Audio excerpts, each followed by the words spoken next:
Jadi masuk ke portal, masuk seperti biasa, ya. Setelah itu ini sorry ya, saya nggak saya hidden tapi nggak apa-apa ya.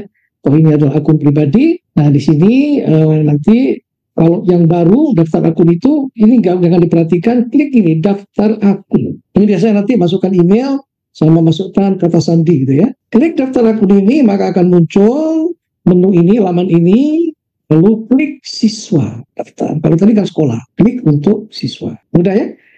Begitu masuk, seperti tadi akan diminta NISN. Sekali lagi, ya, hati-hati memasukkan NISN. Agar NISN ini bisa saja salah satu angka, bisa saja itu adalah teman Anda atau bahkan siswa di sekolah lain. Itu kita juga minta padanan dengan NPSN dan tanggal lahir. Kemungkinan kecil ada NISN ini kan unik ya, mungkin NISN sama dan tanggal lahirnya sama. Data inilah yang kemudian kita link ke Pusdati untuk kita tarik.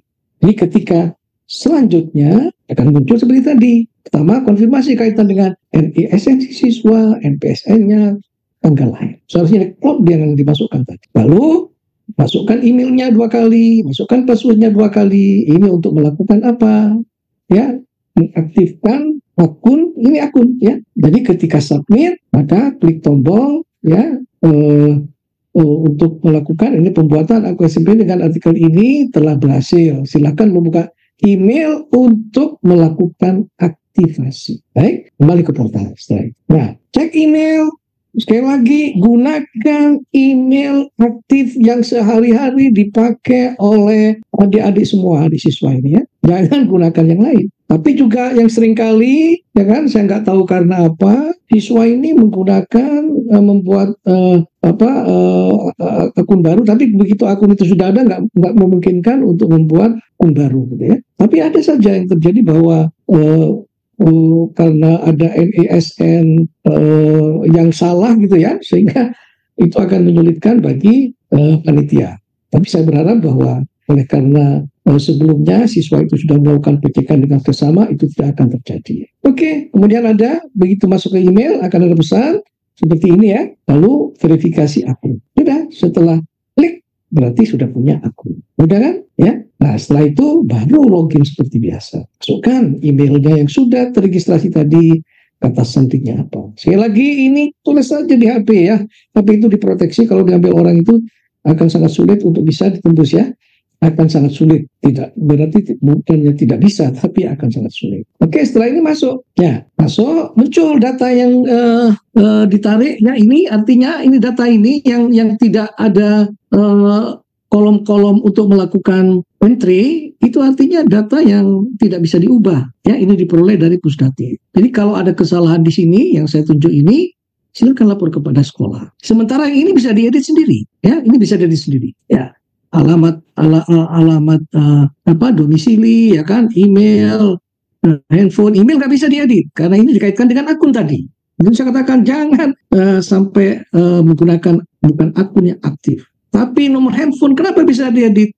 Siapa tahu handphonenya rusak atau diambil orang, hilang, ganti handphone baru. Silakan ini diupdate. Penghasilan ayah ibu ini diperlukan baik untuk SNBP maupun SNBT ya kan, untuk melakukan penentuan misalnya UKT, penentuan awal di UKT oleh perguruan tinggi, walaupun nanti ini akan divalidasi lagi pada saat Anda diterima di sebuah PTN tertentu. Itu untuk halaman verifikasi data siswa. Lalu kalau klik selanjutnya, ya, nah ini foto. Tekan tombol selanjutnya tadi untuk berpindah ke halaman unggah pas foto. Ini perhatikan dengan baik. Unggah pas foto. Pas foto terbaru Anda sesuai dengan ketentuan.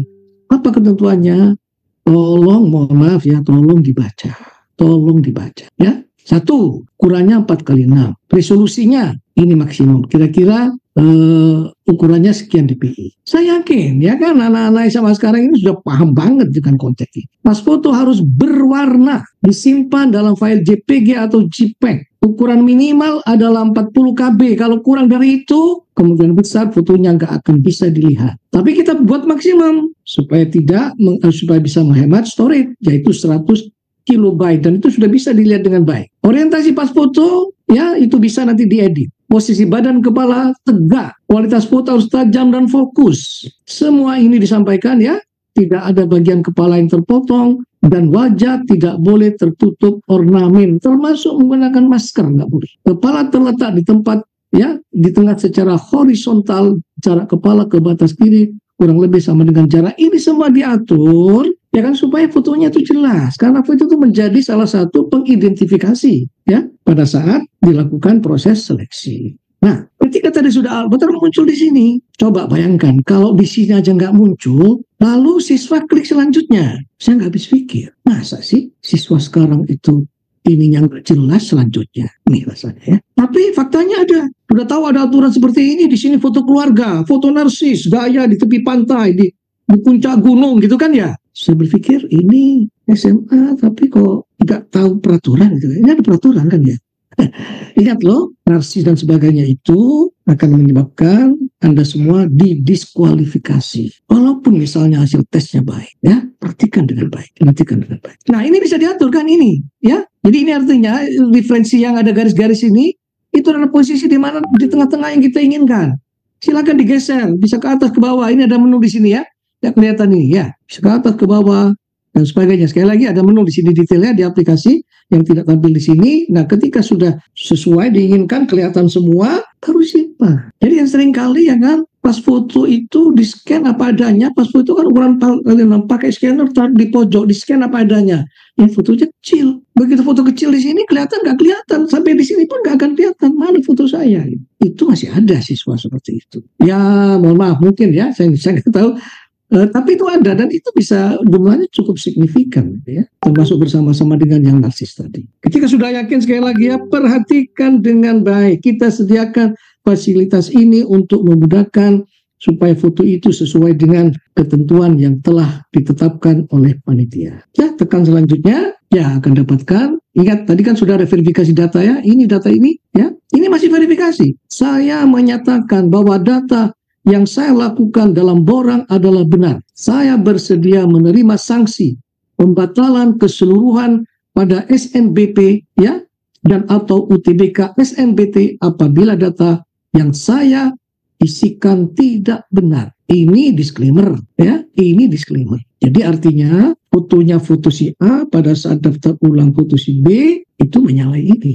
Ini harus diklik ya. Setelah itu simpan permanen. Nanti simpan permanen setelah ini saya jelaskan kapan simpan permanen itu dilakukan. Jangan simpan permanen kalau masih ragu. Cuma ngecek data seperti ini, coba apa susahnya ya. Ini data dasar pokok yang diperlukan. Sisanya nanti pada saat daftar SNBP dan SNBT tentu ada pilihan prodi dan mungkin ada data tambahan yang memang diperlukan secara spesifik untuk. Oke, setelah diklik. Ya enggak, kalau diklik nggak akan bisa simpan permanen. Nah, simpan permanen. Perhatikan, jika sudah melakukan simpan permanen data, maka Anda tidak dapat datanya diubah kembali. Silakan unduh bukti permanen. Ya, untuk itu ada disclaimer lagi setelah tadi. 2 kali loh ya. Karena 1 kali lewat, waduh, saya salah. Oke, nggak apa-apa.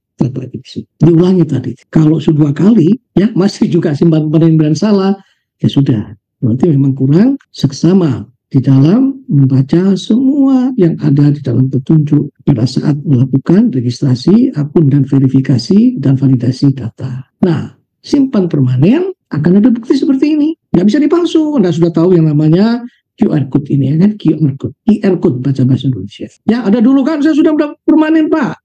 Kirim ke kita cek, kirim ke panitia dicek, dibaca kan? Ya, kalau palsu nggak mungkin bisa diakui.